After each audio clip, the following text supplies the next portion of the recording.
Halo Fitness Mania, selamat datang di dunia Aderai. Kali ini saya akan membahas manfaat latihan beban bagi penderita diabetes tipe 2. Khususnya ya, saya nggak bicara tipe 1 karena itu banyak faktor genetiknya. Kalau tipe 2 hampir terjadi lebih kepada karena ulah perilaku kita ya. Hampir 90% kalau teman-teman tahu penyebab daripada terjadinya diabetes tipe 2 adalah karena ulah perilaku, terutama dalam hal apa, Des? Biasanya pola gerak kita, terutama dalam hal pola gerak makan ya. Jadi teman-teman sekalian, apakah diabetes adalah sesuatu yang tidak bisa diselamatkan lagi gitu ya? Gitu. Artinya kalau boleh dibilang penderita ini artinya harus ketergantungan obat seumur hidup. Nah itu kan yang sering terjadi ya. Teman-teman, balik lagi, kalau kita tidak merubah perilaku kita, jawabannya iya, gitu. Tapi kalau seandainya saya bersedia merubah perilaku saya, maka kita bisa mereverse, membalikan keadaan itu tersebut ya teman-teman sekalian. Jadi sekali lagi, kalau kita bicara diabetes tipe 2 itu sebenarnya tahapnya udah ke belakang sekali. Di awal sebenarnya ada yang disebut namanya pre-diabetes, sebelum diabetes itu ya. Kita bisa melihat di situ terjadi yang namanya badan kita mulai tidak sensitif terhadap insulin tuh teman-teman. Makanya kenapa ada salah satu daripada indikatornya disebut dengan namanya HbA1c atau HbA1c. Itu teman-teman bisa lihat itu pelan-pelan dia beranjak naik tuh teman-teman. Udah mulai kepala 5, mulai 5,5, 5,6 gitu ya terus, dan nanti begitu udah masuk 6,5 nanti teman-teman sudah dianggap sebagai masuk ke dalam prediabetes ya. Tapi intinya sekali lagi permasalahan ini adalah disebabkan karena apa? Karena kita kebanyakan makan karbohidrat. Jadi sekali lagi saya kasih tahu teman-teman sekalian, setiap kita makan karbo, gula darah kita naik. Nah kalau gula darah kita naik, badan kita menciptakan kecerdasan sendiri untuk menurunkan gula darah karena bahaya terhadap sistem syaraf. Siapa yang menurunkan gula darah itu? Yaitu adalah yang namanya pankreas kita merilis hormon namanya insulin. Insulin itu menjadi transporternya, yang dia setiap kali ada gula naik, dia pasti harus hadir, datang untuk menurunkan. Nah, waktu dia menurunkan gula darah tersebut, biasanya ditaruh di mana tuh kelebihan gulanya?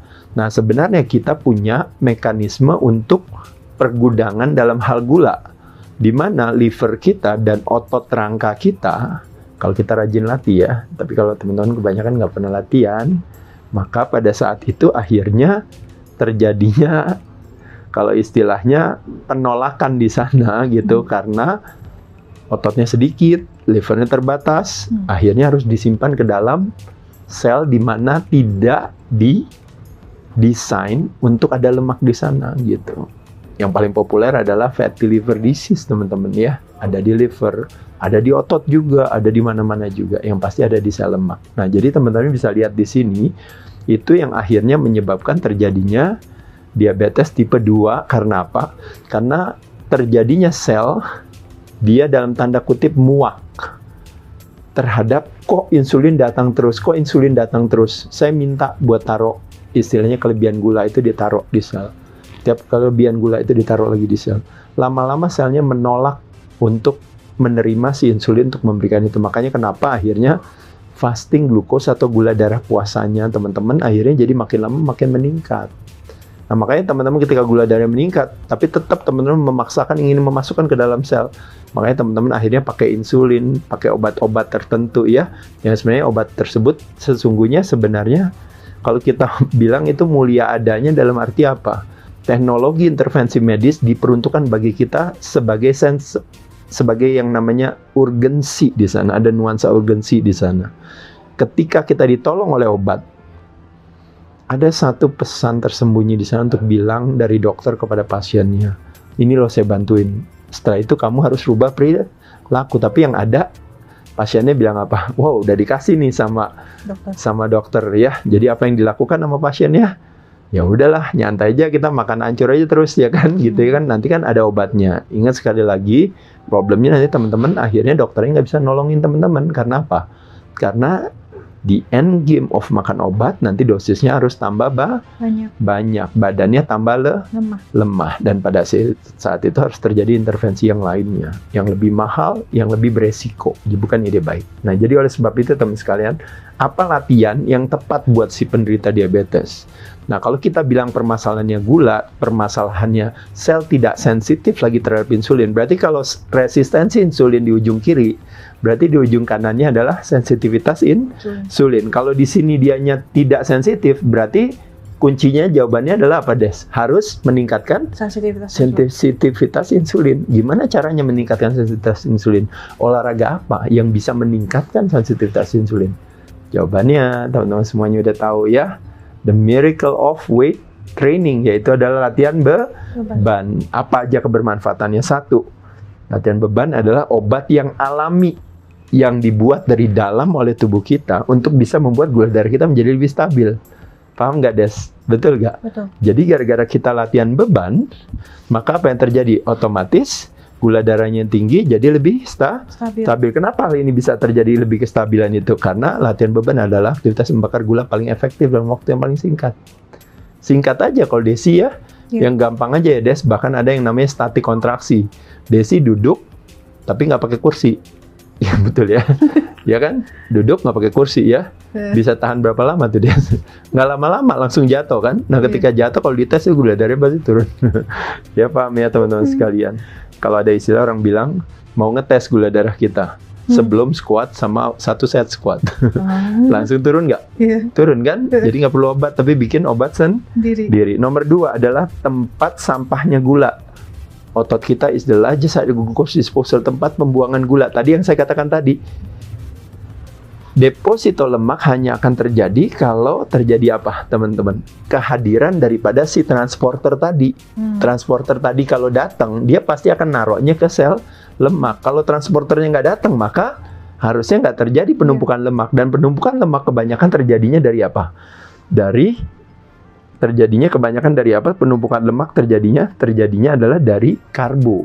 Nah, jadi untuk meningkatkan sensitivitas insulin adalah dengan latihan beban itu bisa mensabotase gula atau tepung tadi ya yang kita makan yang tadinya akan disimpan di dalam sel lemak karena mau dibawa sama si transporter tadi kan. Habis kita makan tepung, makan nasi, roti, makan mie, makan apa lagi, Des? Kerupuk, keripik dan kawan-kawan. Otomatis begitu dia makan, otomatis dia mengundang untuk si transporter untuk hadir kan, datang. Tapi kalau teman-teman latihan beban, apa yang terjadi? Saya membuat penyederhanaan ya, izin ya.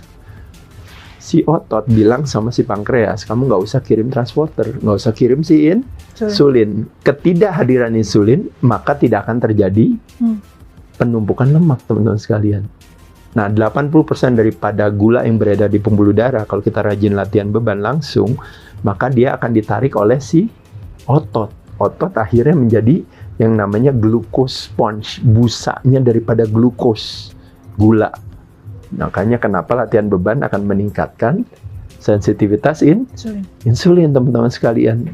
Itu salah satu kebermanfaatannya. Jadi paham ya teman-teman. Satu adalah sebelum disimpan dalam sel lemak, dia tanya dulu ke otot, boleh gak saya taruh sini? Nah, kalau teman-teman rajin latihan, maka dia akan bisa mengintercept. Sehingga jadi akhirnya, sebelum disimpan dalam sel lemak, kan ototnya membutuhkan. Iya nih, Mbak Desinya barusan habis latihan, ya kan otomatis kan membutuhkan. Tapi masalahnya Mbak Desinya nggak pernah latihan, langsung disimpan di dalam sel lemak. Betul ya? Jadi kalau saya buat analogi, jadi saya izin teman-teman bikin analogi yang menyederhanakan, hanya sekedar ingin memberikan pemahaman. Pada kenyataannya badan terlalu canggih untuk saya jelaskan secara sederhana. Mungkin nggak seperti itu, tapi kira-kira seperti itu gambarannya. Yaitu adalah yang namanya matur nuwun, atau kula nuwun, atau punten, atau permisi. Sebelum ditaruh di sel lemak, dia tanya dulu, boleh gak ditaruh di otot? Gitu loh maksudnya. Nah, jadi itu latihan beban akan bantu untuk mengintercept itu. Jadi makanya teman-teman sekalian, sebagai obat alami is the largest site of glucose disposal, tempat pembuangan gula terbesar. Jatah makan karbo kita makin tinggi karena apa? Karena cc mobil kita makin gede. Otot dan otak sama ginjal itu adalah 3 bagian daripada organ tubuh kita yang paling boros, teman-teman sekalian. Nah, jadi teman-teman bisa lihat di sini, semakin kita rajin latihan beban, maka kita bisa meningkatkan yang namanya kalori expenditure. Jadi kemampuan kita untuk membakar kalori di badan kita jadi lebih optimal kalau kita rajin latihan beban. Nah, makanya kenapa jatah makan kita jadi lebih tinggi. Terlepas daripada jatah makan lebih tinggi, sesi lebih besar, badan lebih boros, bukan berarti kita boleh makannya jadi lebih banyak karbonnya. Bayangin kalau karbonnya dikontrol. Jadi teman-teman sekalian, nomor 3, otomatis the more calorie we have, the more muscle we have, the more calorie we burn. Nomor 4, sekali lagi, otot dikencangkan yang terangsang kekuatannya tulang. Tulang lemah semakin tua, bukan karena tuanya, tapi karena kehilangan massa otot yang sering saya katakan tadi kan. Nah, jadi oleh sebab itu, osteosarcopenia obesity, permasalahan osteopenia tulang sehingga membuat gerak jadi kurang sehingga lemak obesitas hadir, itu disebabkan karena sarkopenia. Nah, rajin latihan beban meningkatkan kepadatan tulang dan menurunkan obesitas. Nomor 5 tadi meningkatkan sensitivitas insulin karena is a glucose sponge-nya. Nomor 6, obat anti pikun. Artinya apa? Otak dan otot memiliki prinsip yang sama. Kalau nggak digunakan, maka kita akan kehilangan. If we don't use it, we lose it. Nah, oleh sebab itu, teman-teman sekalian, gunakanlah otot kita, maka signal ke otak juga akan lebih besar. Karena otak dan otot memiliki makanan yang sama, yaitu adalah stimulasi atau yang dikenal dengan signal. Dan signal 95% datangnya dari gerakan. Dan setiap gerakan tidak diciptakan sama. Makanya di ultimate gerakan adalah latihan beban. Kalau teman-teman sekedar cuma jalan kaki aja yang kena 1A. Tapi kebanyakan teman-teman semakin tua yang hilang itu adalah 2A. Makanya kenapa teman-teman harus latihan beban. Maka latihan beban akan membantu kita untuk apa teman-teman? Untuk menguatkan otak kita. Nah, otak kita itu selnya itu jumlahnya miliaran. Masing-masing sel di otak kita itu memiliki koneksi satu sama lain.